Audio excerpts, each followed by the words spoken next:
Hello students, welcome to CUET Wala, myself Kishore Chaudhary, and in today's session I will tell you how to fill your CUET UG 2023 application form. तो आपका अभी in a couple of days exam का जो application form है, registration process है, वो start होने वाला है। तो उसमें आपको फॉर्म किस तरह से फिल करना है, क्या क्या स्टूडेंट्स की क्वेरीज रहती है और उसमें क्या गलतियां नहीं करनी है, तो एक एक चीज मैं आपको डिटेल में बताऊंगा। हो सकता है ये आपका फर्स्ट कॉम्पिटिटिव एग्जाम है, तो इसलिए हमें गलती नहीं करनी है। काफी सारे बच्चे सोच रहे होंगे कि हम खुद से क्यों फिल करेंगे, हम साइबर वाले भैया से करवा देंगे, तो सही भी है, कोई दिक्कत नहीं है उसमें, आप खुद से भी कर सकते हो, कोई बड़ी चीज नहीं है। काफी सारे बच्चे इसमें जो है खुद से फिल करते हैं। अब इतने सारे एग्जाम होते हैं इंडिया में, यूपीएससी, एसएससी का, बैंक का, तो ये सारे बच्चे वहां नहीं जाते हैं, खुद से फिल करते हैं, कोई बड़ी चीज नहीं है। ठीक है, तो आपको सीखना होगा तो आप यहाँ सीख लीजिए। और अगर आप साइबर वाले भैया से जा रहे हैं तो वो इतने सालों से फिल कर रहे होंगे या नए भी होंगे, तो वो गलती नहीं करेंगे। लेकिन कई बार क्या होता है, ऐसा मैंने केसेस देखे, उन भैया से गलती हो जाती है। तो जैसे मान लो डोमेन सब्जेक्ट आपको चाहिए था फिजिक्स केमिस्ट्री बायोलॉजी, उन्होंने डाल दिया फिजिक्स केमिस्ट्री हिस्ट्री। अब आपका तो वो वहां चला गया, आपने अप्लाई कर दिया। अब वो एनटीए के जब एडमिट कार्ड आएंगे तो उसमें आएगा हिस्ट्री का एग्जाम, फिर आप चेक करोगे कि एप्लीकेशन फॉर्म में गलती थी। इस तरीके से ये गलतियां हो जाती है, कई बार हो जाता है, नाम में गलती, डेट ऑफ बर्थ में गलती हो जाती है। उसके बाद बच्चे क्या करते हैं, एग्जाम कंडक्टिंग अथॉरिटी को अप्रोच करते हैं, वो डिक्लाइन कर देती है। कि इस तरीके से काफी सारे बच्चे आ जाएंगे, हम सबका नहीं कर सकते, तो वो बोलते हैं कि आपने गलती की क्यों, पहले आप नेक्स्ट ईयर ट्राई करो। अब वो तो अपना पल्ला झाड़ देंगे, लेकिन आपका तो एक साल बर्बाद हो गया। तो इससे बचने के लिए आपको, भले ही आप उनसे फिल करवाएं साइबर वाले भैया से, लेकिन आपको पता होना चाहिए कि क्या ध्यान रखना है क्या नहीं। वैसे उस जो प्रॉब्लम थी मैंने अभी बताई, उसका एक और सोल्यूशन भी है। जो बच्चे ट्राई करते हैं, क्या करते हैं बच्चे, हाई कोर्ट जाते हैं, हाई कोर्ट में रिट फाइल करते हैं। लेकिन उसमें क्या होगा, आपका दिमाग में ये सब स्ट्रेस चल रहा है, आप एग्जाम पे फोकस करने की बजाय कि मैं बस कैसे ही एग्जाम दे दूं, उस पे रहेगा, पैसा भी लगेगा उन चीजों में, तो काफी टाइम वेस्ट होगा। तो इन सबसे बढ़िया है, वैसे उसमें आपको इलाज तो आपका हो जाएगा, क्योंकि जो है हाई कोर्ट जो है जनरली आपके इशू को सुनता है। उसके बाद जो अथॉरिटी उनसे रिक्वेस्ट करते हैं कि प्लीज इस बच्चे के ये मेरिट कंसिडर कीजिए। पर ये जितने भी बच्चे होंगे वो सब कोर्ट जाएंगे, फिर कोर्ट के थ्रू जाएंगे, तो ये काफी लेंदी प्रोसेस होता है। इससे बढ़िया है आप गलती करो ही मत, आप खुद ध्यान रखो, या तो खुद सही से भरो या फिर साइबर वाले भैया को भी बोलो, तो वो जो भर रहा है तो आप खुद ध्यान रखो उसको। क्लियर है ये चीज? तो स्टार्ट करते हैं हमारा आज का session, that is how to fill CUET UG 2023 application form. तो इसके लिए मैं आपको गाइड कर देता हूं कि किस तरीके से हमें भरना है। तो सबसे पहले, जैसा कि मैंने आपको लास्ट सेशन में बताया था, आप गूगल पे जाना, गूगल पे जाके लिख दोगे CUET समर्थ, तो आपको वेबसाइट मिल जाएगी CUET UG की 23। जैसे आपने ये टाइप किया CUET समर्थ, CUET UG, यहाँ पे आपको 2023 मिलेगा। आप इस पे क्लिक करेंगे, इस लिंक पे, उसके बाद ये इस तरह का दिखाई देगा। और जब आपका रजिस्ट्रेशन प्रोसेस स्टार्ट हो जाएगा तब क्या होगा, ये साइन इन दिख रहा है, इसके साइड में यहाँ एक बॉक्स होगा ग्रीन कलर का, जिसपे लिखा होगा register yourself for the exam. तो उस पर आप क्लिक करोगे, उसके बाद आप फॉर्म भरना स्टार्ट करोगे। मैं आपको पूरा एप्लीकेशन गाइड यहाँ समझा रहा हूँ, उसके अलावा आप खुद चाहो उस PDF को देखना तो यहाँ आपको एप्लीकेशन गाइड मिल जाएगी, आप इसे क्लिक करना, इसको पढ़ना, और आपको जो भी इशू हो वो यहाँ से क्लियर हो जाए। पर ये पूरा डिटेल में नहीं है, तो इसलिए आपको इशू आ सकते हैं। तो मैं आपको जो चीज बताऊंगा ना, वो इससे भी ज्यादा डिटेल में रहेगा, आपको एक भी इशू फेस नहीं होगा। अब जैसे ये तो बोल देगा कि आप जो अपना सर्टिफिकेट है OBC का, EWS का या डिसेबिलिटीज का, वो आप इतने साइज में कर दो, लेकिन आपका साइज बड़ा हुआ फाइल का, PDF का, तो फिर कैसे करोगे? तो उसको कैसे कंप्रेस करना है, क्या करना है, वो चीजें भी मैं आपको यहाँ पे बता दूंगा। ठीक है, तो स्टार्ट करते हैं हमारा एप्लीकेशन गाइड। तो इसमें क्या होगा, सबसे पहले आप रजिस्टर पे क्लिक करेंगे। तो जैसा कि मैंने अभी आपको बताया था, साइन इन के साइड में एक ऑप्शन आएगा रजिस्टर करके, यहाँ पे आपको क्लिक करना है। तो यहाँ आप क्लिक कर दोगे, उसके बाद जो आपका नया पेज आएगा वो इस तरीके से आएगा कि instruction and procedure for online application form. तो डाउनलोड इंफॉर्मेशन बुलेटिन, कि आपको जो भी इंफॉर्मेशन इस नोटिफिकेशन की है, जैसा कि यहाँ पे इंफॉर्मेशन बुलेटिन ये लिखा हुआ है, तो वो आपको मिल जाएगा कि एग्जाम की स्कीम क्या है, सेंटर्स कौन से हैं, और आपको रिजर्वेशन पॉलिसी इसमें क्या रहेगी, क्या स्लॉट्स हैं एग्जाम की, पूरी कंप्लीट डिटेल आपको यहाँ मिलेगी। तो वो यहाँ पर भी दे रहा है एक तरह से, ये सारे जो है फिर इंस्ट्रक्शंस है, आप इनको एक बार देखना चाहो तो देख लेना, ताकि आपको जो है पूरी क्लैरिटी रहेगी कहाँ क्या किस तरीके से फिल करना है और क्या नहीं करना है। उसके अलावा ये एग्जाम जो है बाहर भी होता है, इंडिया के सेंटर्स आउटसाइड इंडिया, जहां पे एप्लीकेशन फीस अलग अलग है, मतलब कि ज्यादा है इंडिया के कंपैरिजन में। ठीक है, स्लॉट 1 स्लॉट 2 एग्जाम के एक मॉर्निंग स्लॉट होता है और एक आफ्टरनून। आपको आइडिया होगा, नहीं होगा तो भी कोई बात नहीं, मैं आपको बता दूंगा इसके बारे में भी आगे। फिर आप यहाँ क्लिक करेंगे टिक पे, एक बॉक्स बना होगा उस पर टिक करेंगे। किस माउस से क्लिक करना है तो कि हाँ मैंने इनकी सारी इंफॉर्मेशन पढ़ ली। क्लिक हेयर टू प्रोसीड, आप इस पे क्लिक करेंगे तो आगे आपको नेक्स्ट पेज ओपन होगा। नेक्स्ट पेज की बात करो तो वहां आपको जो है पर्सनल डिटेल फिल करनी है। तो सबसे पहले आपको जो है अपना नाम एज पर क्लास 10th और इक्विवेलेंट सर्टिफिकेट, आपका नाम जो है आप फेसबुक इंस्टा या कहीं भी यूज कर रहे हो वो नहीं, ठीक है, एंजल प्रिया या रॉकिंग यस ऐसा कुछ भी नहीं। आपको जो अपना 10th क्लास में नाम है वो यहाँ पे फिल करना है, ठीक है, एग्जैक्ट वही। एक चीज है, कई बार यानी कि जो ये ऑनलाइन एग्जाम होते हैं बच्चों को एग्जाम में हॉल में एंट्री नहीं करने देते हैं। रीजन क्या होता है, उनकी आईडी में नाम अलग है और एडमिट कार्ड में अलग है। तो ये चीज याद रखना कि बाकी सब चीजें जो है माफ हो जाएगी एग्जाम हॉल में एंटर करते टाइम, लेकिन अगर आपका नाम और दूसरा डेट ऑफ बर्थ अगर इन दोनों में मिसमैच हुआ तो आप कोई सा भी ऑनलाइन एग्जाम हो, चाहे बैंक का हो, एसएससी का हो, सीयूईटी का हो, अंदर आपको अलाउ नहीं करेंगे। ये चीज याद रखना। तो दो चीजों में जो है आपको बहुत ज्यादा सतर्क रहना है। जो आपके 10th के सर्टिफिकेट में नाम है सिर्फ वही यहाँ पे लिखना है, ठीक है, कोई भी स्पेलिंग की मिस्टेक नहीं होनी चाहिए और डेट ऑफ बर्थ में भी कोई मिस्टेक नहीं होनी चाहिए। इन दो को ही चेक करते हैं। जब आप एडमिट कार्ड दिखाते हो वहां पे गेट पे तो वो जो है इन दो चीजों को चेक करके और फिर आपको अंदर अलाउ करते हैं एग्जाम हॉल में। तो एक तो नाम हो गया, तो ये गलती नहीं करनी है पहला।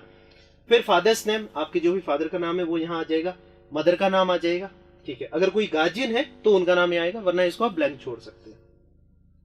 फिर आपकी आइडेंटिटी टाइप, यहाँ आपको आईडी कौन सी आप मतलब जिसका आईडी का नंबर आप आगे डालना चाहते हो, Aadhaar card, voter ID, passport, PAN card, ration card, जो कुछ भी आईडी यूज हो सकती है वो आप यहाँ पे कि आइडेंटिटी टाइप, तो वहां आपने क्लिक किया कि वो जैसे मान लो आपने आधार कार्ड पे क्लिक किया, फिर ये बोलेगा कि उसका आधार कार्ड नंबर बताओ, पैन कार्ड है तो पैन कार्ड का नंबर बताओ, जो भी आप आईडी यूज कर रहे हो उसका आईडी का नंबर आ जाएगा। उसके बाद आपका प्रेजेंट एड्रेस, आपका प्रीमाइस नेम, हाउस नंबर हो गया, लोकेलिटी हो गया, सब लोकेलिटी हो गया, ये आप फिल करोगे।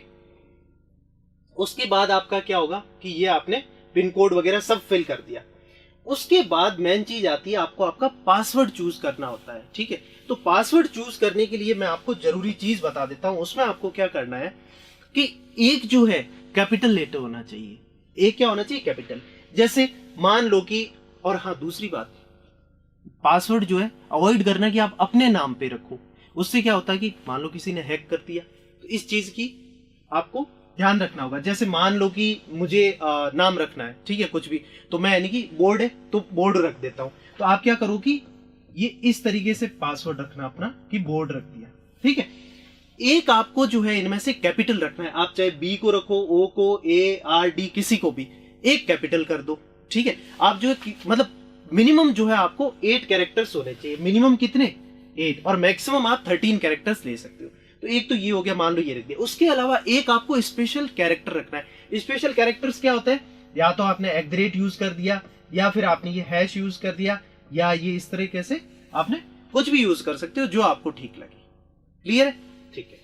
उसके बाद ये आपने हो गया स्पेशल कैरेक्टर, कुछ भी यूज कर, ये पहले बाद में कहीं भी यूज कर सकते हो। पूरे जो है आपके पासवर्ड में एक स्पेशल कैरेक्टर होना चाहिए, एक कैपिटल लेटर होना चाहिए और एक स्मॉल लेटर होना चाहिए, ठीक है। उसके बाद आप नंबर यूज कर लो, लाइक कुछ भी आपका यानी कि जो बर्थडे डेट है वो आपने यूज कर दी, बर्थडे ईयर यूज कर दिया, मोबाइल नंबर के फर्स्ट 4 डिजिट, लास्ट 4 डिजिट या लास्ट 3 डिजिट, 2 डिजिट, जितना भी आप यूज करना चाहो, मिनिमम 1 डिजिट तो आपका आना ही चाहिए, ठीक है। तो अब जैसे ये कितने हुए, 1 2 3 4 5 6 हो गया, मिनिमम 8 रखना है। तो आपने जैसे यानी कि आगे रख दिया कि 5 3 और 2 रख दिया, ये रख दिया, तो कितने हुए, 5 6 7 8, ठीक है, 5 6 7 8 और 1 9, तो ये मेरे कितने हो गए, टोटल 9 कैरेक्टर्स हो गए। और यहाँ इसने कितना बोला था, 8 to 13। आप मिनिमम 8 रखना है और मैक्सिमम आपको 13 कैरेक्टर रखना है। तो ये इस तरह से आप पासवर्ड चूज कर सकते हो। आप पहले भी लिख सकते हो, ये आपने यहाँ लिख दिया 532, उसके बाद आपने यानी कि ऐसे बोर्ड करके लिख दिया और फिर आपने जो है ये यूज कर लिया। तो आप ये पासवर्ड भी रख सकते हो आगे पीछे, बस एक कैपिटल लेटर होना चाहिए कम से कम। आप 2-3 कैपिटल लेटर भी रख सकते हो। आप जो है एक स्मॉल लेटर होना चाहिए और एक जो है स्पेशल कैरेक्टर होना चाहिए और एक जो है कम से कम नंबर होना चाहिए, यही यहाँ पे लिखा हुआ है। तो इस तरीके से आपने कोई भी अपना पासवर्ड चूज कर लिया। उस पासवर्ड को चूज करने के बाद में कंफर्म पासवर्ड, और वो पासवर्ड जो है लिख के रख लेना, मोबाइल में भी, अपने सामने पेपर वगैरह कहीं पे भी पासवर्ड मत भूल जाना, ठीक है। वैसे भूल जाओगे तो भी जो है आपकी ईमेल आईडी के थ्रू आप रिट्रीव कर सकते हो अपने अकाउंट को, लेकिन ऐसा क्यों करना है? पासवर्ड याद रखना, और याद नहीं रहता है, काफी सारे बच्चों को नहीं याद रहता, कोई बात नहीं, आप सामने लिख के रख लो या कहीं अपनी नोटबुक कहीं भी लिख के रख लो। पासवर्ड हो गया, कंफर्म पासवर्ड। फिर आता है सिक्योरिटी क्वेश्चन। इसमें जो है सिक्योरिटी क्वेश्चन जनरली जो है इसमें ऑलरेडी प्री सेलेक्टेड आते हैं, आपको लिखे हुए होते हैं कि आपका फर्स्ट व्हीकल नंबर, या आपके पेट का नेम, या first book you have read, या आपके होम टाउन का नेम, कुछ भी आपको आ सकता है, ठीक है। तो आप जो इसमें से क्वेश्चन सेलेक्ट करेंगे, ठीक है। उसमें फिर सिक्योरिटी आंसर, जैसे मान लो आपने किया कि इसमें से क्वेश्चन कि what is the name of your first crush, ठीक है, तो आपने मान लो डाल दिया कि फिर उसका आंसर अंजलि या राहुल, कुछ भी डाल दिया, तो वो आप जो है यहाँ पे नेम डालेंगे। लेकिन याद रखना कि अगर ए कैपिटल में रखा है या आर कैपिटल में, तो वो याद रखना। तो सिक्योरिटी आंसर जो है वो आपको याद रखना पड़ेगा, और क्वेश्चन क्या था, ठीक है, ये चीज होगी। फिर उसके बाद है अपना सिक्योरिटी पिन, जो यहाँ कैप्चा होगा इसी को देख के यहाँ भर देना है। तो उसके बाद सबमिट का ऑप्शन आएगा ग्रीन कलर में, आप सबमिट पे क्लिक करेंगे तो ये आपकी जो बेसिक डिटेल थी वो सबमिट हो चुकी है। उसके बाद क्या होगा, preview of the personal detail. फिर उसके बाद क्या आएगा, आपको जो है यहाँ पे मोबाइल नंबर आपको देना होगा।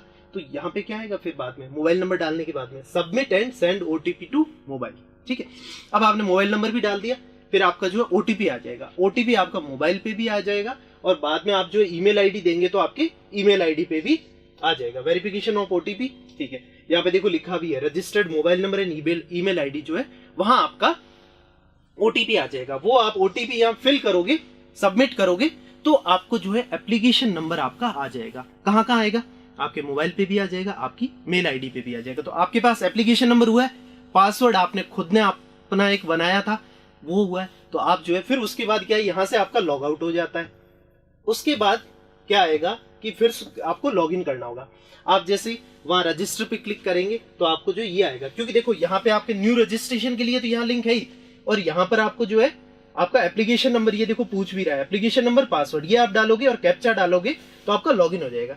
जैसे मैं आपको वेबसाइट पे दिखाऊं तो यहाँ पे देखो जनरली आप अभी रजिस्टर नहीं है फिर भी साइन इन पे क्लिक करूं तो देखो साइन इन पे क्लिक किया, ये पूछ रहा है आपसे एप्लीकेशन नंबर, पासवर्ड और आपका ये जो कैप्चा यहाँ पे इसी को यहाँ पे लिखना है, ठीक है। तो ये हो गया। अगर आपको मान लो कैप्चा कई बार क्या बताया बच्चों को समझ नहीं आता है कि ये वाई लिखा है कि जी लिखा है क्या, तो click on the text to change, तो आप जो यहाँ पर एक जो इस तरह का साइन बना होगा तो आप उस साइन पे क्लिक करेंगे तो आपको जो है कैप्चा चेंज भी हो जाएगा। तो जब तक आपको कैप्चा समझ नहीं आता तब तक आप चेंज करते जाओ, जो अच्छा लगे उसको यहाँ फिल कर देना और फिर लॉग इन कर लेना। ये अभी तक इसलिए आ रहा है क्योंकि बच्चे जो काउंसलिंग में फिर आगे अपना देख रहे थे कि कॉलेज चेंज हुआ कि नहीं, तो उस वजह से ये अभी तक हमारे पास अवेलेबल है ये लिंक, ठीक है। आगे चलते हैं, यहां से आपने लॉग इन कर दिया भाई। अब कंटिन्यू करेंगे एप्लीकेशन फॉर्म के लिए, तो एप्लीकेशन नंबर ये आपको दिखा देगा। उसके बाद लॉग इन करने के बाद कि आपका एप्लीकेशन नंबर ये चीज है। फिर हम क्या करेंगे, कंटिन्यू विद एप्लीकेशन फॉर्म, तो यहाँ देखो कंटिन्यू एप्लीकेशन फॉर्म, आपने बेसिक डिटेल भरी थी, अब आपको आगे डिटेल भरनी होगी, लाइक अपना फोटो देना होगा, आपका सिग्नेचर देना होगा, जो भी आपके सर्टिफिकेट्स हैं 10th के और ओबीसी ईडब्ल्यूएस SC ST जो भी है डिसेबिलिटीज वो आप जो है अपलोड करोगे, और अपनी डिटेल लाइक कि आपको एग्जाम सेंटर कहाँ पर लेना है, ठीक है। उसके अलावा आपको कौन कौन से डोमेन लेने, लैंग्वेज लेने हैं, तो वो आपको अब यहाँ पे फिल करने होंगे। तो ये हमें फिर से हमने लॉग इन कर दिया, ठीक है। अब हम आगे चले तो आ रहा है कंप्लीट द एप्लीकेशन फॉर्म। तो इस कंप्लीट करने के लिए सबसे पहले आपसे बोला जाएगा पर्सनल डिटेल अब फिर से दो। आपने अपना नाम जो वहां दिया था पहले बेसिक डिटेल में फिर से दोगे, अपना फादर का नाम आप दोगे। उसके बाद आइडेंटिटी टाइप वही जो आपने मान लो वहां आधार कार्ड दिया था तो यहाँ फिर से सिलेक्ट करोगे आधार कार्ड पे, आधार कार्ड का नंबर डाल दिया या जो भी आप आईडी यूज कर रहे हो। फिर आपका प्रेजेंट एड्रेस जो आपने वहां दिया था वो फिर से फिल करना है। फिर उसके बाद इसमें आपको यहाँ पे परमानेंट एड्रेस भी मांगेंगे, देखो यहाँ पे लिखा है permanent address, click if same as present address. तो आप अगर इस पे बॉक्स पे टिक कर दोगे, माउस से टिक करोगे, तो आप जो है आपको फिर से फिल करने की जरूरत नहीं है, ये फिर से वहां से फैच कर लेगा आपका डिटेल और आपको यहाँ पे बता देगा। उसके अलावा यहाँ पर आपको जो है अपने मोबाइल नंबर भी डालने होंगे उसमें, और ऑल्टरनेट मोबाइल नंबर अगर आपके पास कोई है तो ठीक है, नहीं तो ये कई बार क्या जरूरी नहीं होता है, आप अपने अपने जो पर्सनल मोबाइल नंबर है, अगर आपके पास खुद का नहीं है, आप अपने मदर या फादर या गार्जियन के नंबर यूज कर सकते हैं। फिर आपने परमानेंट एड्रेस फिल कर दिया। फिर उसके बाद आता है अदर कोटा एंड कैटेगरी। इसमें क्या होता है कि आपकी अगर कोई कैटेगरी लग रही हो, कौन सी कैटेगरी से वो देखो। Do you belong to below poverty line. Below poverty line क्या होता है? बीपीएल। बीपीएल का एक कार्ड बनता है कि आप बहुत गरीब हैं और आपके पास जो इतना अर्निंग का इनकम नहीं है। तो ये जो है आपको तब टिक करना है अगर आपके घर पे आपके पास बीपीएल कार्ड है। ठीक है, आप अपने घर पे पूछ सकते हैं कि आपके पास क्या बीपीएल कार्ड है। बीपीएल मतलब बिलो पॉवर्टी लाइन, ठीक है, कि आप बहुत गरीब हैं उस केस में। तो अगर है तो आप यस पे टिक करेंगे, आपके पास बीपीएल कार्ड है तो। अगर नहीं है तो आप नो पे करेंगे। Are you a Kashmiri migrant. इसमें क्या है कि आपने सुना होगा कि कश्मीर में मैसेकर हुआ था काफी, वहां पे इंसर्जेंसी की वजह से कश्मीरी पंडित वहां से आ गए थे काफी सिटीज में छोड़ के, तो उनको जो है एक तरह से रिजर्वेशन मिलता है। ठीक है, तो ये पूछ रहे हैं कि क्या आप कश्मीर से आए हैं, आप जहां भी रह रहे हैं। अगर आप हाँ है, कश्मीर से आए हैं, तो आपको वो रिजर्वेशन मिलता है। ठीक है, आपके पास वो सर्टिफिकेट होना चाहिए। ठीक है, कश्मीरी माइग्रेंट्स के पास सर्टिफिकेट रहता है उनका, है तो फिर आप यस, नहीं तो नो पे क्लिक करेंगे। फिर है वार्ड ऑफ डिफेंस पर्सनल या एक्स सर्विसमैन, कि आप जो है आपके फादर या मदर जो है वो डिफेंस में, defence like army, navy, air force, ठीक है, पैरामिलिट्री, इनमें अगर है तो फिर आप टिक करेंगे यस। और एक्स सर्विसमैन, एक्स सर्विसमैन का ये कि आपके फादर थे लेकिन अभी रिटायर हो चुके हैं, शॉर्ट सर्विस कमीशन के थ्रू भी अगर वो रिटायर हुए हैं या अभी भी हैं उस एज तक, तो वो चीज है। तो एक्स सर्विसमैन का मतलब है कि वो सर्विस कर चुके हैं और अभी नहीं है सर्विस पे, तो एक्स सर्विसमैन वो होते हैं। फिर होता है क्लेम फॉर एनसीसी कोटा। अगर आपने नेशनल कैडेट कॉर्प्स एनसीसी के जो सर्टिफिकेट मिलते हैं, अगर आपके पास है वो कोटा तो आप यस करेंगे, नहीं है नो पे। क्लेम फॉर स्पोर्ट्स कोटा, अगर आप बहुत ही आउटस्टैंडिंग स्पोर्ट्स पर्सन है, आप स्टेट लेवल, नेशनल लेवल्स या ओलंपिक, यहाँ कहीं भी अगर गए हैं या ऐसा कुछ है आपके पास सर्टिफिकेट, तो आप यस करेंगे, else no. Are you a ward of university employ. आप जिस यूनिवर्सिटी में अप्लाई करना चाहते हैं, क्या आप वहां पे आपके फादर काम कर रहे हैं, यस और नो। यस कर रहे हैं तो यस, नहीं तो नो। फिर अगला हम देखते हैं कि और हमें क्या किस पे क्लिक करना है। तो ये सारे हो गए। उसके बाद हमारा सेव का ऑप्शन आएगा, ये आपने यस नो जो भी कर दिया तो सेव करेंगे, तो ये आपका ये जो पेज है वो सेव हो जाएगा। फिर उसके बाद ठीक है, अगर यानी कि उस पे हाँ, अगर आपके जैसे यहाँ पे मदर या फादर कोई भी अगर उसमें काम कर रहे हैं, तो देखो यहाँ पे मदर एम्प्लॉय आईडी, ठीक है, मदर का डेजिग्नेशन उस यूनिवर्सिटी में क्या है, उनकी आईडी भी आपको चाहिए होगी। ठीक है, एम्प्लॉय आईडी। तो फिर उसके बाद अगर आपको पीछे जाना है, कुछ एडिट करना हो, तो जैसा कि सेव किया था पीछे करना है, तो आपको बैक टू डैशबोर्ड क्लिक कर सकते हैं, तो पीछे की तरफ जाएगा, आप फिर से एडिट कर सकते हैं। और अगर आपको लगता है नहीं मैंने सही भर दिया है और मुझे कोई दिक्कत नहीं है, आगे बढ़ना है, तो आप अपडेट पर्सनल फॉर्म उस पर क्लिक करोगे। अपडेट पे क्लिक करोगे तो उसके बाद आपको जो है यहाँ पे नेक्स्ट, यहाँ पे क्लिक कर दिया अपडेट पर्सनल फॉर्म। उसके बाद आपको ये बटन दिखाई देगा, प्रोसीड टू नेक्स्ट सेक्शन। तो आप जो है यहाँ पे क्लिक करेंगे तो आप नेक्स्ट पेज पे चले जाएंगे। ठीक है, अब वहां पे हमें क्या फिल करना है आगे वो देखते हैं। वहां पे है आपका एजुकेशनल डिटेल्स। ठीक है, तो आपने एजुकेशनल डिटेल्स का मतलब ये है कि यहाँ पे देखो मेंशन है क्लास 10th और इक्विवेलेंट, आपकी जो 10th है उसको आप जैसे कई जगह है ना एसएससी बोलते हैं उसको, और 12th को क्या बोलते हैं, एचएससी हायर सेकेंडरी, और इसको बोलते हैं सीनियर सेकेंडरी, इस तरह से। ठीक है, तो आप अगर 10th का जो भी नाम है वो यहाँ पे आपको जो है फिल करना होगा। तो क्वालिफाइंग एग्जाम, ये देखो क्वालिफाइंग एग्जाम 10th और इक्विवेलेंट, यहाँ पे क्लिक करेंगे। उसके अलावा आपका रिजल्ट का स्टेटस पास्ट है, ऑब्वियसली आप 12th में या ड्रॉपर हैं तो आप पास्ट हो चुके हैं, तो आप यहाँ पे पास्ट पे क्लिक करेंगे। पासिंग ईयर, आपने 10th कब की थी वो ईयर फाइल करेंगे यहाँ पे। उसके बाद प्लेस ऑफ स्कूलिंग, आपका अर्बन एरिया में है या रूरल एरिया में, तो वो आपको अर्बन मतलब कि आप शहरी किसी शहर में रह रहे हैं, या फिर रूरल का मतलब है कि किसी गांव में रह रहे हैं, ग्रामीण एरिया में आपका स्कूल है, तो वो आपका आएगा अर्बन या रूरल। फिर है टाइप ऑफ स्कूल या कॉलेज, वो गवर्नमेंट एडेड है या मतलब कि अपना प्राइवेट स्कूल है किस तरह का, या सिर्फ गवर्नमेंट एडेड है, तो वो आप यहाँ पे गवर्नमेंट एडेड प्राइवेट स्कूल, तो वो या आप यहाँ पे लिख सकते हैं कि आपका गवर्नमेंट था तो government school, government aided private, या सिर्फ प्राइवेट स्कूल है तो वो आप यहाँ पे लिखेंगे। ठीक है, यहाँ पे ऑप्शन आ जाएगा तो उसमें फिल कर दिया हमने। ओके, फिर उसके बाद क्वालिफाइंग एग्जामिनेशन डिस्ट्रिक्ट, आपने जो 10th थी वो कौन सी डिस्ट्रिक्ट से की, आपके जिले का नाम वो यहाँ पे हम फिल करेंगे। फिर बोर्ड का नाम, बोर्ड का नाम जैसे सीबीएसई था तो सीबीएसई, यहाँ वैसे आपको ऑप्शन मिल जाएंगे, टाइप नहीं करना होगा जहां तक मुझे लगता है। तो आपको कि सीबीएसई है, राजस्थान स्टेट बोर्ड है, या यूपी स्टेट बोर्ड है, आईसीएसई है, गुजरात स्टेट बोर्ड, वो आप यहाँ पे फिल कर लोगे। उसके बाद स्कूल या कॉलेज का नाम और उसका एड्रेस, जैसे ये यहाँ पे जेएसआरडी था स्कूल और उसका एड्रेस, तो स्कूल का नाम और एड्रेस यहाँ आप फिल करोगे। उसके बाद स्कूल या कॉलेज जिस जगह पर है उस एरिया का पिन कोड क्या है वो आप फाइल करोगे। फिर आपका 10th का रोल नंबर क्या था वो आप रोल नंबर फिल करोगे। रिजल्ट मोड ग्रेड में था, CGPA था, परसेंटेज था, तो वो आप यहाँ फिल करोगे। मान लो आपका परसेंटेज था तो मैक्सिमम कितने होते हैं 100% होते हैं, तो आप यहाँ लिखोगे मैक्सिमम ग्रेड पॉइंट 100। ग्रेड में है तो ग्रेड कितने होते हैं 10। CGPA कितना होता है 10, तो आप यहाँ करोगे 10। CGPA ऑब्टेन्ड, तो इसने जैसे 10 में से 8 किए तो 8 फिल किया। आप अगर यानी कि 100 में से आपके 64.62% बन रहे हैं तो आप यहाँ लिखोगे परसेंटेज 100 64.62 ऐसे लिखोगे। ठीक है, अगला चीज देखते हैं। अगला हमारा इसमें क्या आता है, फिर आता है कि 12th क्लास का रिजल्ट स्टेटस। अगर आप जो है 12th पास कर चुके हैं तो आप यहाँ पे लिखेंगे पास्ट। अगर आप जो है लिखेंगे क्या, अगर मान लो ऑप्शन यहाँ आ जाएगा पास्ट या अपीयरिंग, यहाँ ऐसे दो ऑप्शन आ जाएंगे तो आप पास्ट पे क्लिक करेंगे। दूसरा कि अगर आप 12th में ही है तो आप क्या लिखोगे, यहाँ पे ऑप्शन आ जाएगा अपीयरिंग। ठीक है, क्योंकि आप 12th में हो, अभी आपने पास नहीं किया है, सीधी सी बात है, आप अभी 12th में हो, अभी फेब के महीने में अभी नोटिफिकेशन आने वाला है, तो सीधी सी बात है कि आप अपीयरिंग है। 12th पास नहीं किया तो आप अपीयरिंग पे क्लिक करें। पासिंग ईयर 23 है, आप इस साल पास होंगे। अगर 22 में पास आउट हुए तो 22 लिखेंगे, 21 है तो 2021, 22, 23, जिस भी साल आपने 12th पास की या कर रहे हैं। ठीक है, उसके बाद है क्वालिफाइंग एग्जाम 12th और इक्विवेलेंट है। ठीक है, तो ये तो हो गया। प्लेस ऑफ स्कूलिंग वही आपका रूरल या अर्बन है स्कूल, उस पे। फिर टाइप ऑफ स्कूल या कॉलेज, अब ये जो आपकी 12th वाली स्कूल है वो क्या गवर्नमेंट है, प्राइवेट है, या गवर्नमेंट एडेड प्राइवेट स्कूल है। गवर्नमेंट एडेड प्राइवेट क्या होता है कि प्राइवेट स्कूल है लेकिन गवर्नमेंट उसको सपोर्ट करती है, फंडिंग देती है। ठीक है, ये चीज होगी। फिर है क्वालिफाइंग एग्जामिनेशन कंट्री, आपने किस कंट्री से किया है, आप बाहर से कर रहे हैं तो उसके भी यहाँ पे ऑप्शन आते हैं। तो इंडिया से किया है तो इंडिया। फिर आपने कौन से स्टेट से किया है, लाइक इंडिया में आपने यूपी से किया है, बिहार से किया, तो वो स्टेट भी आप एंटर कर सकते हैं। डिस्ट्रिक्ट तो हो ही गया ऊपर। फिर उसके बाद है परसेंटेज। ठीक है, अगर आपने मान लो पास कर दिया है तो फिर आपको ये फिल करना होगा कि CGPA इतना ऑब्टेन किया। और अगर आप 12th में अभी अपीयर ही है, आपने ऑब्वियसली आपके पास परसेंटेज नहीं है तो ये आप जो है आपसे नहीं पूछा जाएगा क्योंकि आपने वहां अपीयरिंग पे क्लिक किया था। फिर वही है अपना कि अपडेट एजुकेशनल फॉर्म, आपने अपडेट कर दिया तो वो फिर से रिफ्रेश करके दिखा देगा कि हाँ आपने ये फिल किया था।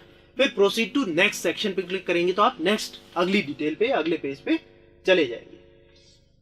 फिर हमारा अगले पेज पे क्या ऑप्शन आएगा, यहाँ सेव पे क्लिक किया तो ये आपको बोलेगा कि सेव करना है, तो आपने सेव पे क्लिक किया कि हाँ मैं अपना एजुकेशनल जो डिटेल है वो सेव करना चाहता हूँ और आगे बढ़ना चाहता हूँ। तो आप ये पूरा आपका जो है कि CGPA इतना है, आपने ये अर्न किया वगैरह, वो सारा डिटेल आ जाएगा। और अपडेट एजुकेशनल फॉर्म, तो ये हमारा पूरा अपडेट हो जाएगा।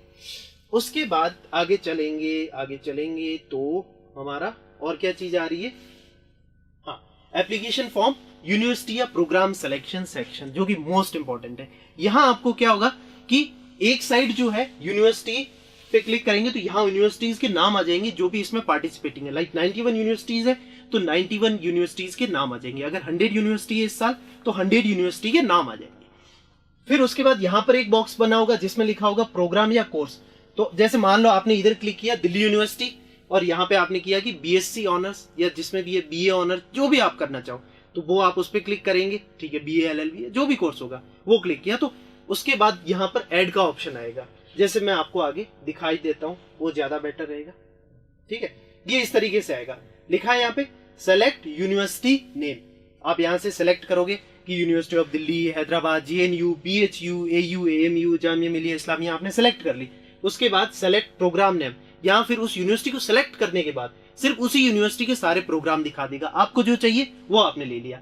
फिर उसके बाद क्या होगा कि यहाँ पे ऐड का ऑप्शन आएगा, ये कर दिया। फिर ऐड करोगे तो वो जो है आपका यहाँ नीचे ऐड हो जाएगा। जैसे यहाँ पे ये दिख रहा है यूनिवर्सिटी ऑफ हिमाचल प्रदेश, और इसने क्या बच्चे ने चूज किया BSc फिजिक्स ऑनर्स। ठीक है, उसके बाद क्या होगा, ये ऐड हो गया। उसके बाद मान लो कि आपको जो है 5 डिफरेंट यूनिवर्सिटीज में अप्लाई करना है और उनके 3 डिफरेंट कोर्सेज, मतलब कि आपको टोटल 15 अप्लाई करना है। तो आप फिर से यहाँ पे जाओगे, फिर से एक यूनिवर्सिटी डालोगे, उसका जो कोर्स चाहिए। मान लो कि आपने पहले DU डाला, उसका यानी कि BSc डाला, फिर आपने यानी कि फिर से गए DU डाला, उसका BA डाल दिया, फिर आप DU में गए और आपने LLB डाल दिया, फिर आप BHU पे क्लिक किया और यहाँ पे BHU का LLB कर दिया, फिर BHU पे गए BA पे क्लिक कर दिया। तो आप जितने भी करोगे वो सब यहाँ नीचे आते जाएंगे। ऐड पे क्लिक करोगे तो यहाँ आपको नीचे शो कर देगा कि ये देखो, जैसे इस बच्चे ने ये 2 कॉलेज में अप्लाई किया था और उसके 2 कोर्स की, BTech in dairy technology, BSc physics honours. उसके अलावा अगर आपको लगता है कि नहीं मुझे इस यूनिवर्सिटी में नहीं जाना या फिर कि ये कोर्स मुझे नहीं लेना है,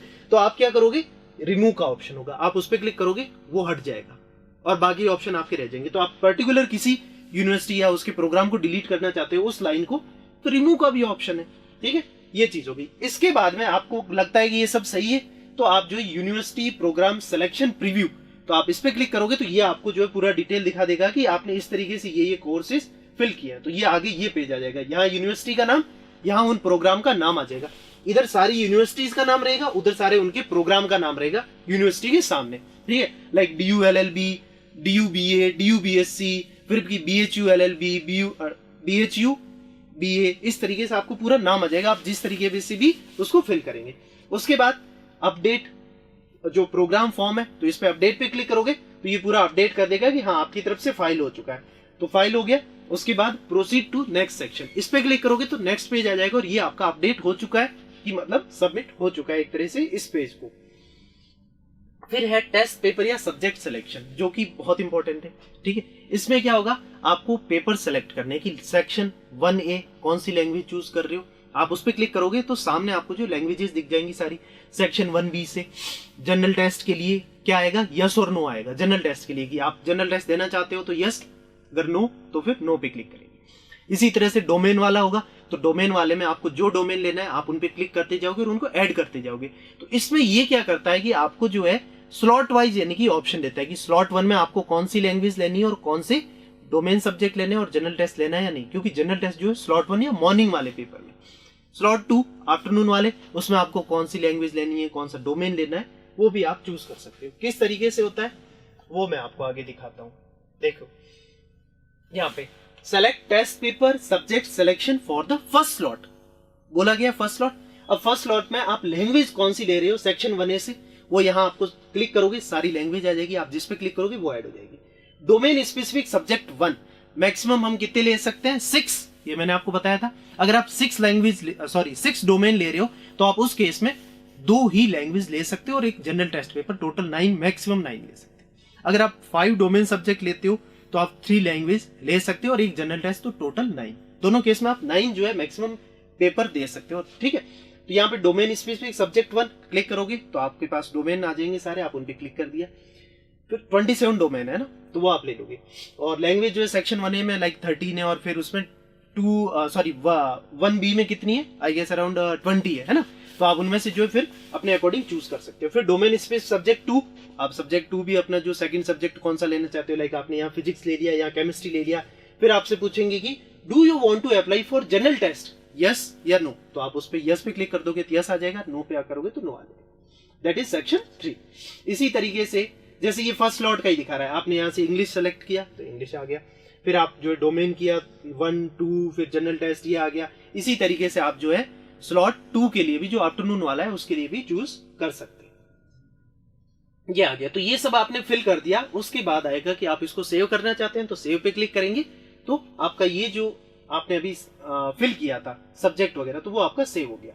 वो सेव होने के बाद पूछेगा कि अपडेट टेस्ट पेपर या सब्जेक्ट फॉर्म, आप इसको अपडेट करना चाहते हैं, जो आपने फिल किया था उसके साथ ऐड कर दे, तो आप बोलोगे यस, तो ये आपका अपडेट हो जाएगा। अपडेट के बाद में आपको जो प्रोसीड टू नेक्स्ट सेक्शन, उस पर क्लिक करेंगे तो नेक्स्ट पेज पे आ जाएंगे। देखो यहाँ पे प्रोसीड टू नेक्स्ट सेक्शन, तो आप अगले पेज पे पहुंच जाएंगे। ये हमारा सेव हो गया। फिर है एग्जामिनेशन सेंटर सिलेक्शन। अब आप जो है जहां भी रह रहे हैं, अगर आपको वो सेंटर लेना है तो आप उसके लिए क्या करेंगे, आपके पास 2 ऑप्शन दिखेंगे, इधर स्टेट का नाम, इधर सिटी का नाम। जैसे मान लो कि आप जो है उत्तर प्रदेश में, तो आप यहाँ सेलेक्ट करोगे स्टेट की लिस्ट से उत्तर प्रदेश, फिर आप यहाँ कर दोगे लखनऊ। फिर उसके बाद मान लो आपको कि दूसरा सेंटर चाहिए बिहार का, तो आप सेंटर चूज करोगे बिहार और सामने कर दिया आपने पटना। अगर आप यूपी की 4 चाहते हो तो यूपी के 4 ले सकते हो। आपको जो है जनरली 4 एग्जाम सेंटर पूछे जाते हैं। वैसे जनरली क्या होता है कि आपको मिल ही जाएंगे, जो आपके पास का जो फर्स्ट चॉइस है आपकी वही मिल जाती है। इन केस लाइक दिल्ली जैसे सेंटर, वहां पे क्या है कि फर्स्ट चॉइस मिलना थोड़ा सा मुश्किल रहता है, क्योंकि क्राउड ज्यादा है ना, स्टूडेंट ज्यादा है। तो हो सकता है कि आपको सेकंड आपकी चॉइस मिल जाए, लाइक कि नोएडा, गुड़गांव, गाजियाबाद, फरीदाबाद, तो ये भी पास है, दिल्ली से ज्यादा दूर नहीं है। उसके अलावा यूजीसी ने क्या किया, ये एक इंपॉर्टेंट सुनो। यूजीसी ने लास्ट ईयर 450 सेंटर्स थे, कितने 450 सेंटर थे इंडिया में, इस बार 450 से 1000 कर दिए हैं, 1000, डबल से भी ज्यादा। 450 का डबल क्या होता है 900, उससे भी 100 सेंटर ज्यादा कर दिए। एग्जाम चलेगा अपना 21 टू 31 मई। ठीक है, क्लियर। आगे चलते हैं। तो इसमें हमारा सेंटर सिलेक्शन देखो, यहाँ पे ये दिख रहा है आपको, दिल्ली, हरियाणा, उत्तर प्रदेश। इस बच्चे ने भरा है दिल्ली में, दिल्ली ले लिया, फिर फरीदाबाद लिया है हरियाणा में, उत्तर प्रदेश में इन्होंने मेरठ लिया और उत्तर प्रदेश में नोएडा लिया है। तो ये आप क्लिक करोगे, उसके बाद सेव का ऑप्शन आएगा, आपने सेव कर दिया। ये सेव करने के बाद में आपको बोलेगा कि अपडेट, अगर आपको अपडेट करना है उसमें कुछ। सेव करने के बाद क्या होगा कि आप एडिट नहीं कर सकते, तो अगर आपको एडिट करना है तो आप यहाँ पे क्लिक करोगे अपडेट पे, नहीं तो हमारा प्रोसीड टू नेक्स्ट सेक्शन पे क्लिक करेंगे तो हम पहुंच जाएंगे अगले पेज पे। अगला है हमारा अपलोड सेक्शन, ये बहुत इंपॉर्टेंट है। अब यहाँ पे ध्यान देना, जो कि आपको आगे दिक्कत आने वाली है, क्योंकि यहाँ पे आप क्या है कि डॉक्यूमेंट या कुछ भी फिल करते हो तो आपको कई बार एरर दिखा देता है। क्या एरर दिखाता है वो मैं बताता हूँ यहाँ पे। तो यहाँ आपको क्या फिल करना है कि एक तो अपना फोटो, बिना फोटो के आप वो एग्जाम में क्या पता कौन है, कोई डुप्लीकेट ही आ जाए, तो ये होता है। तो आपको जो है अपना फोटो अपलोड करना है, सिग्नेचर अपलोड करना है, 10th की जो आपकी सर्टिफिकेट है वो अपलोड करना है। उसके अलावा आपके पास अगर EWS, OBC, SC, ST, Kashmiri migrant का सर्टिफिकेट हो, या फिर आपके पास जो है पर्सन विद डिसेबिलिटीज का हो, तो आपको फिल करना होगा। किस फॉर्मेट में, किस साइज में, वो सबसे ज्यादा इंपॉर्टेंट है। और वो उसके लिए आपको कहीं मतलब कि स्कैनर वगैरह वहां जाने की जरूरत नहीं है, या साइबर कैफे जाओ, आप खुद से कर सकते हो। कैसे, वो मैं बताता हूं। तो सबसे पहले में बात आती है फोटो पे, आपका पासपोर्ट साइज फोटो। आप उसमें क्या कर सकते हो कि आपको जो है वो हार्ड कॉपी तो उसकी चाहिए ही होगी, ठीक है। तो उसके लिए या तो आप जो किसी फोटो स्टूडियो पे गए, वहां आपने फोटो क्लिक करा दिया, या आप यानी कि खुद से ही, आपका मोबाइल में अच्छा आता है तो आपने फोटो क्लिक कर दिया। लेकिन फोटो में यूं नहीं कि ज्यादा दूर से कर दिया, शोल्डर वगैरह दिख रहे हैं, वो नहीं। फोटो, पासपोर्ट साइज फोटो क्या होता है, ये बस इतना सा कि मतलब यहां से लेके ये यहां हो गया और यहां तक का, ठीक है, जिसमें आपका उस फोटो के अंदर 80% फेस दिखे। कैसे, अब जैसे मान लो कि ये हो गया मेरा वो फोटो, तो इसमें आपको ये यहाँ पे फोटो, ये आपकी आंखें हो गई, और ये आपके कान हो गए, और ये आपका इस तरीके से फोटो हो गया, ठीक है। वैसे ये मैंने थोड़ा सा पास बना दिया, आप इसको चाहो तो इसमें क्या कर सकते हो कि इतना भी ये कर सकते हो, ठीक है। आपका फेस जो है वो कवर इसमें होना चाहिए, ठीक है, फेस आपका दिखना चाहिए। ये नहीं कि आप इस तरीके से कर दो, ये आपका पासपोर्ट साइज फोटो हो गया, ये यहां खड़े हो इस तरीके से, और ये पूरे दिख रहे हो, बहुत दूर से दिख रहे हो, ये चीज नहीं होनी चाहिए। आपका फेस जो है वो कवर होना है। दूसरा, मास्क पहन के फोटो नहीं खिंचाना है, नहीं तो आपका ऑब्वियसली पूरा फोटो नहीं दिखेगा, तो कैसे काम चलेगा। तो ये चीज है। तो फोटो जो है हमारा, photo and signature are required in JPG format. आपका जो फोटो है वो जेपीजी। अगर आप फोटो स्टूडियो पे भी जा रहे हो तो उनको बोलना, भैया मुझे जो है मेरा फोटो पेन ड्राइव में दे दो, या मेल कर दो, या टेलीग्राम कर दो, ठीक है। व्हाट्सएप नहीं। व्हाट्सएप में क्या होता है कि उसकी साइज कम हो जाती है, वो कंप्रेस हो जाता है। व्हाट्सएप नहीं करवाना है, आप उसको ईमेल करवाना है। गलती करते हैं बच्चे, ये व्हाट्सएप करा देते हैं, साइज छोटी हो जाती है, फोटो उतना क्वालिटी अच्छी नहीं रहती। या तो आप पेन ड्राइव में ले आओ, या मेल में ले आओ, टेलीग्राम में ले आओ, उसमें क्या है कि ओरिजिनल साइज रहती है, याद रखना, ठीक है। जेपीजी फॉर्मेट में आ जाएगा, नहीं तो आप खुद क्लिक किया है तो वो ऑलरेडी जेपीजी फॉर्मेट में होता है, मोबाइल में जहां भी आप करते हो। तो ये हमारा फोटो हो गया, ठीक है। आप चाहो तो खुद से खींचा है, प्रिंटर के पास चले गए, जो प्रिंट वाली शॉप होती है वहां आप गए, तो वो आपको जो है एक जो फोटो वाला फॉर्मेट होता है, जो उसका पेपर होता है जिस तरीके से, तो उस पर आपको प्रिंट करके दे देगा, घर से लाके कैंची से काट के बना लिए वो फोटो, ठीक है। नहीं तो आप वो उस केस में कि अगर आप अफोर्ड नहीं कर सकते हो, काफी सारे बच्चे ऐसे भी हैं जो यानी कि फोटो स्टूडियो वाले 50-100 पता नहीं 150 रुपए मांगते हैं, और वो भी अफोर्ड नहीं कर सकते। उस केस में बेटा आप ये कर सकते हो कि आप खुद से फोटो ले गए, या आपके पास पुराना पड़ा है तो उससे भी आप काम चला सकते हो, ठीक है। वैसे इन एग्जामों में यही होता है बेटा कि आप लेटेस्ट फोटो रखो, क्योंकि आपकी जो एज है ना उसमें आपकी जो है हाइट बढ़ती रहती है, फेस चेंज होता रहता है, इसलिए लेटेस्ट फोटोग्राफ ही रखना वो ज्यादा बेटर रहेगा। फिर है file size of photo must be within 10 KB to 200 KB limit. अब ये बहुत ही इंपॉर्टेंट पॉइंट है, बच्चे यही गलती करते हैं कि यार सर की फोटो अपलोड ही नहीं हो रहा है ना, ऐसे बोलते हैं। तो यहाँ क्या होगा कि अगर आपके फोटो की साइज 10 KB से कम है तो भी अपलोड नहीं होगा, अगर वो 200 KB से बड़ा है तब भी अपलोड नहीं होगा। मान लो कि आपका फोटो जो है 500 KB का है, तो आपको जो है इसमें दो तरीके से इसको कर सकते हो। या तो आप है ना उस फोटो को अपने लैपटॉप कंप्यूटर में रखा हुआ है, आप उसको पेंट में खोलो, एक एप्लीकेशन आती है पेंट, उस पर क्लिक करना, right click, open with paint PAINT, उस पे जाओगे, फिर ऊपर उसमें रीसाइज का आता है, तो वहां से आप जो इतना बड़ा फोटो दिखाई देगा, आप उसको रीसाइज करोगे, उस पे जो है आपका लेंथ और विड्थ चेंज करोगे तो वो छोटा होता जाएगा फोटो, और वो छोटा होगा तो उसकी साइज भी कम होगी। तो अगर वो हमारा 10 से 200 में आ जाता है तो ठीक है, नहीं आता है एक और तरीका है, ठीक है। अगर आपको ये भी नहीं करना है, आप गूगल पे जाना, गूगल पे क्या लिखोगे कि reduce the size of JPEG photo, इतना लिख देना, reduce size of JPEG photo, ये क्लिक करोगे, कोई ना कोई वेबसाइट मिल जाएगी, ठीक है। मैं आपको दिखा भी देता हूं, जैसे ये है, मेरा गूगल खोला मैंने, यहां पे लिखूंगा मैं रिड्यूस साइज ऑफ, देखो रिड्यूस साइज ऑफ इमेज आ गया, PDF का भी कर सकते हो, रिड्यूस साइज ऑफ इमेज पे क्लिक किया, ये खूब सारी आ गई, रीसाइज इमेज, रिड्यूस इमेज, खूब सारी वेबसाइट आ गई, आप जहां चाहो वहां कर सकते हो। जैसे मैंने फर्स्ट वाले पे क्लिक किया तो यहाँ पे ये ओपन हुआ, बस ये कह रहा है कि आप अपनी सेलेक्ट करो इमेज को, यहाँ आप इमेज सेलेक्ट करोगे, ये इसके पास आ जाएगी, फिर आपको ये जो है कंप्रेस करके और साइज छोटी करके दे देगा। क्लियर है? तो ये चीज हो गई, तो आपका 10 से 200 के बीच में होना चाहिए, उसके बाद ही अपलोड होगा, ये अपलोड हो जाएगा, ठीक है। फिर है सिग्नेचर, सिग्नेचर के लिए क्या करना है, एक पेपर पे जो है आप सिग्नेचर कर देना, और उसके बाद उसको फोटो खींच लेना, और बस उसको, उसके अलावा आप इसको, इसमें अच्छे से फोटो आए उसके लिए क्या करना है, एक एप्लीकेशन आती है, एक ऐप आती है, प्ले स्टोर, गूगल का जो अपना प्ले स्टोर है, उसके बाद एप्पल का भी जो iOS का भी प्ले स्टोर है, वहां पे एक ऐप आती है बेटा, क्या नाम आती है, adobe scan, adobe scan, adobe scan. इस ऐप को डाउनलोड कर देना, ये जो है किसी भी चीज को, आप किसी भी चीज का फोटो खींच रहे हो उसको PDF में भी कन्वर्ट कर देता है, आप उसको इमेज PDF में आ गया तब भी आप उसको स्क्रीनशॉट ले लिया, उसके अलावा ये जो है इसमें उसको लाइट भी कर देता है, उसको अच्छा कलर, क्योंकि कई बार हम फोटो लेते हैं शेडो आ जाता है या थोड़ा डार्क आ जाता है, वो आप जैसा उसमें कलर चाहो कर सकते हो, बैकग्राउंड चेंज वो कुछ भी उसमें कर सकते हो, तो वहां आपको जो है फोटो की क्वालिटी को भी आप अच्छा कर सकते हो। तो ये इसमें कर दिया, तो उससे आप जो है आपने जहां भी पेपर पे सिग्नेचर किया है, फोटो खींच के इसमें डाल दिया, एडोब स्कैन आपको एक फोटो दे देगा। अब वो फोटो JPEG में होना चाहिए, ठीक है, वो उसी में रहेगा, वैसे स्क्रीनशॉट भी लोगे तो, लेकिन उस जो सिग्नेचर की साइज है वो होनी चाहिए आपकी 4 KB to 30 KB, 4 से 30 KB के बीच। 30 KB से बड़ा है तो वही उस वेबसाइट पे जाओ, उसको छोटा करो, नहीं तो आप पेंट में ओपन करके उसको छोटा करो, उसका जो साइज है उसको छोटा करो, तो आपका ये हो गया।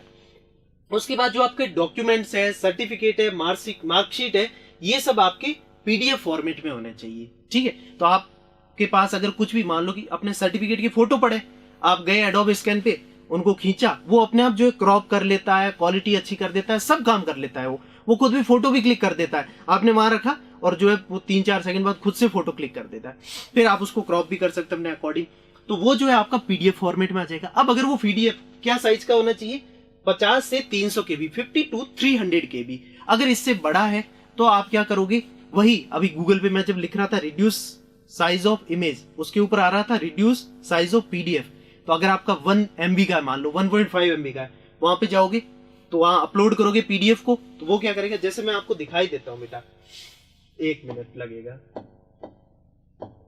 ओके, ये यहाँ पे गए, तो यहाँ पे मैं बैक किया, ठीक है, रिड्यूस साइज ऑफ इमेज की बजाय यहाँ पे गया, ये देखो रिड्यूस साइज ऑफ PDF, यहाँ क्लिक करेंगे तो ये खूब सारी आ जाएगी। जैसे आपने आई लव PDF पे क्लिक किया, ये ओपन हुआ, ये बोल रहा है सेलेक्ट PDF फाइल, आपकी जो कंप्यूटर या लैपटॉप में जहां भी आपने PDF फाइल रखी हुई है अभी एडोब स्कैन से बना के, उस पे यहाँ सेलेक्ट करेंगे तो यहाँ फाइल आ जाएगी, उसको ये आपको कंप्रेस करके दे देगा, मतलब कि आपकी साइज कम करके दे देगा।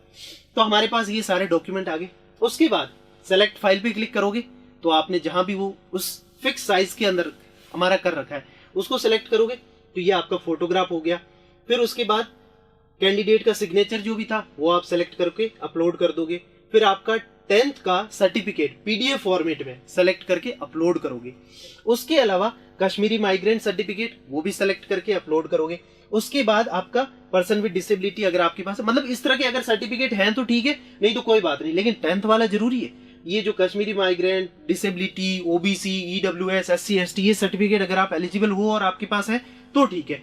एक और चीज याद रखना, बहुत इंपॉर्टेंट, कान खोल के सुनना, याद रखना, ये जो सर्टिफिकेट है ना OBC वाला, EWS वाला, इनके अंदर जैसे लास्ट ईयर एप्लीकेशन फॉर्म कब आए थे, अप्रैल में आए थे, तो इन्होंने ये बोला था जो आपका ये सर्टिफिकेट है EWS या OBC का, ये 1 जनवरी के बाद का बना हुआ होना चाहिए, पुराना हो 2021 का कि नहीं चलेगा, उन्होंने ये बोला था। तो जनरली इन एग्जाम में ये रहता है कि 6 महीने से पुराना नहीं ये एक्सेप्ट करते हैं। जैसे इस बार अभी फेब में आ रहा है तो ये बोल देंगे कि आपका जो ओबीसी और ईडब्ल्यूएस का सर्टिफिकेट है वो आपका कि 1 नवंबर से पुराना नहीं होना चाहिए। अगर आपके पास नहीं बना हुआ है तो आप जो है अपना ओबीसी ईडब्ल्यूएस का सर्टिफिकेट बना दो। जबकि एससी एसटी के केस में, बाकी केसेस में आपको जो है एक बार सर्टिफिकेट बन जाता है, उसको रिन्यू की जरूरत नहीं होती है। और दूसरी बात, अगर आपको ये लगता है कि अभी बनाएंगे सर, इतने में एप्लीकेशन फॉर्म डिटेल निकल जाएगी, नहीं बना पाएंगे, कोई बात नहीं। पुराना अगर आपके पास ओबीसी या ईडब्ल्यूएस का है वो ले लो, उसके साथ एक एफिडेविट लगाना पड़ेगा। किसी भी कोई आसपास लॉयर हो या ये जैसे नोटरी वाले होते हैं, इनके पास जाओगे, इन्हें अपनी बात बता देना, वो एफिडेविट पे कर देंगे। तो आपको जो है फिर 2 पेज लाने पड़ेंगे, एक तो ये सर्टिफिकेट का और एक एफिडेविट, इन दोनों का पीडीएफ बना के वो अपलोड करना होगा। इससे बेटर ये एप्लीकेशन फॉर्म अभी आने वाले इस महीने, कल ही अपने मदर फादर या गार्जियन या जो भी हो, आप उनको बोल के अपना ओबीसी या ईडब्ल्यूएस में अगर आप आते हैं तो वो सर्टिफिकेट बनवा लो। क्योंकि अगर वो 1 नवंबर के बाद का नहीं बना है तो बनवा लो, लेटेस्ट होना चाहिए इन 2 केसेस में, ठीक है। ये आपने यहाँ डाल दिया। अगर आपने गलती से कोई दूसरा फोटो या दूसरा पीडीएफ डाल दिया गलती से, तो यहाँ डिलीट का ऑप्शन भी है, तो आप डिलीट करके दोबारा उसमें नया अपलोड कर सकते हो, ठीक है। ये चीज हो गई। आगे ये सारा हो गया, यहाँ पे हमने अपलोड कर दिया। ये देखो स्टार्ट अपलोड आएगा तो अपलोड हो गया। और फिर उसके बाद आप जो है अपना अगर किसी को हटाना चाहो तो डिलीट भी कर सकते हो, ये हो गया। उसके बाद आएगा प्रोसीड टू प्रीव्यू सेक्शन, कि आप प्रीव्यू, आप इसको देखना चाहो कि आपने कैसा क्या फिल किया है, तो वो आप जो है पूरे का प्रीव्यू भी कर सकते हो। तो उसमें हमारा कैसे आएगा, प्रीव्यू दी कंप्लीट फॉर्म। तो ये आपने जो फिल किया था, आपको फोटो यहाँ पे आ जाएगा फॉर्म पे। अब आपने तो सारा अलग अलग फाइल किया, लेकिन ये क्या करेगा, उसका एक फॉर्म बना के दे देगा कि आपका कॉर्नर पे फोटो हो गया, यहाँ पे एप्लीकेशन स्टेटस की नॉट सबमिटेड, यहाँ आपकी पर्सनल डिटेल हो गई, आपका नाम, father's name, mother's name, date of birth. ये आपको, मुझे भी ब्लरी दिख रहा है, ये ब्लरी है, ठीक है। ऐसा नहीं है कि यहाँ पे ये आपको क्लियर नहीं आ रहा होगा। तो यहाँ पे जो है आपका जनरली ये आएगा कि अब ये इस बच्चे का जो है हाइड करना था, इस वजह से यहाँ पे ये नहीं दिख रहा है, ठीक है। पर यहाँ आपका फोटो आएगा, यहाँ आपकी पर्सनल डिटेल और पूरा ये फॉर्म आपको मिल जाएगा। और एंड में आपको दिखाएगा कि आपने एप्लीकेशन फी के बारे में। तो यहाँ पे देखो, ये आपका परमानेंट एड्रेस वगैरह ये सारा यहाँ पर हो गया। फिर जो स्कैन आपने फाइल अभी अपलोड की थी, जो भी सर्टिफिकेट फोटो वगैरह, वो आप यहाँ देख सकते हो, एक बार फिर से देखना चाहो इनकेस तो, ठीक है। फी डिटेल यहाँ आ जाएगा कि नहीं, आपने सबमिट नहीं की है। फिर उसके बाद पूछेंगे कि क्या आप इंडिया में सेंटर लेना चाहते हैं बाहर, तो वो भी यहाँ आपको दिख जाएगा। फिर आपकी एप्लीकेशन फीस की डिटेल, लाइक यहाँ 550 रुपीज लिखा हुआ है। तो इसी तरीके से आपका जितने भी आप पेपर दे रहे हैं उस हिसाब से, स्लॉट 1 का 550, स्लॉट 2 का 550, हो सकता है इस बार फीस बढ़ जाए, 550 की बजाय 600, 650, 650 कुछ भी हो सकता है। तो उस हिसाब से हम आपको पे करना होगा, ठीक है। उसके बाद आप अगर हम नीचे चलेंगे तो हमें यहाँ पे ना ये 4 पॉइंट दिखाई देंगे, उनके आगे एक बॉक्स बने हैं। क्या है पहले में कि I have verified by university program selection and applied for eligible program. आपको इस पे टिक करना है, ठीक है। अगर आपको लगता है कि आपने जो यूनिवर्सिटी सिलेक्ट की है और उनके अंदर जो एलिजिबिलिटी क्राइटेरिया है वो आप फुलफिल करते हैं, आपको कैसे पता कि कौन सा एलिजिबिलिटी क्राइटेरिया है। तो जो वेबसाइट थी, मैंने आपको लास्ट सेशन में दिखाया था कि आप यहाँ वेबसाइट पे क्लिक करोगे तो यहाँ पे ये यूनिवर्सिटीज लिखा है। किसी भी यूनिवर्सिटी पे जाओगे तो आप यहाँ पे क्लिक करोगे, जैसे बनारस हिंदू यूनिवर्सिटी पे क्लिक किया तो इसकी डिटेल आ गई, ठीक है। और इसमें ये डिग्री, प्रोग्राम, कोर्स ऑफर्ड, कौन कौन से कोर्सेज दे रहा है बीएचयू। फिर यहाँ पे आपको डोमेन कौन सा लेना है, लैंग्वेज कौन सी लेनी है, जनरल टेस्ट लेना है नहीं, वो भी यहाँ पे लिखा होगा। एलिजिबिलिटी क्या है प्रोग्राम की, कि आपने जो है बीएससी करना चाहते हो तो ये बताएगा कि आपको जो है पीसीबी में होना चाहिए या पीसीएम में होना चाहिए। बीए वाला जिन्होंने यानी कि इकोनॉमिक्स लिया था या पॉलिटी लिया था वो नहीं आ सकते बीएससी में, तो वो आपको एलिजिबिलिटी दिख जाएगा। कौन से डोमेन लेने हैं वो भी आपको यहाँ दिख जाएगा। तो ये पहले देख लेना, आप जिस भी यूनिवर्सिटी में जाना चाहते हैं, जिस भी कोर्स में, अपनी एलिजिबिलिटी देख लेना और कौन से आपको डोमेन लेने हैं, कौन सी लैंग्वेज लेनी है, जनरल टेस्ट लेने हैं नहीं, वो आपको यहाँ पे मिल जाएगा। ये सारी डिटेल यहाँ मिल जाएगी। क्लियर है ये चीज? तो कि हाँ आपने सारा पढ़ लिया है, इस पे टिक कर दिया। फिर क्या, I hereby declare that I have filled up online application form carefully reading the information bulletin, और मैंने यानी कि सब कुछ पढ़ के ही भरा है, तो आप यहाँ पे टिक करेंगे। तो जैसे कि आपने पढ़ के ही भरा है तो टिक यहाँ पे कर देंगे, माउस से क्लिक करना है। फिर की इन्फॉर्मेशन जो भी मैंने दी वो सब सच है, जो कहूंगा सच के सिवाय कुछ नहीं कहूंगा, तो बस आपको जो है यहाँ पे टिक कर देना है। फिर उसके अलावा I authorise NTA to share detail submitted by me in application form for CUET UG exam, की हाँ आप जो इसको शेयर कर सकते हैं इन्फॉर्मेशन। तो यहाँ आप टिक पे क्लिक करेंगे। फिर उसके बाद अगर अपडेट करना है तो इस पे क्लिक करेंगे, उसमें आपको कुछ चेंजेस करने हो तो अपडेट, अगर आपको नहीं चेंज करना है तो इन चारों पे टिक करने के बाद ही ये क्लिक हो पाएगा, नहीं तो ये क्लिक नहीं होगा। चारों पे टिक किया, उसके बाद प्रोसीड टू पेमेंट गए, फिर आपका पेमेंट वाला पेज खुल जाएगा। ठीक है, ये इस तरीके से आ जाएगा पेमेंट का page. Read the site message before fee submission. ये देखो इस बच्चे ने 1 2 3 4 5 पॉइंट थे तो पांचों को टिक कर लिया।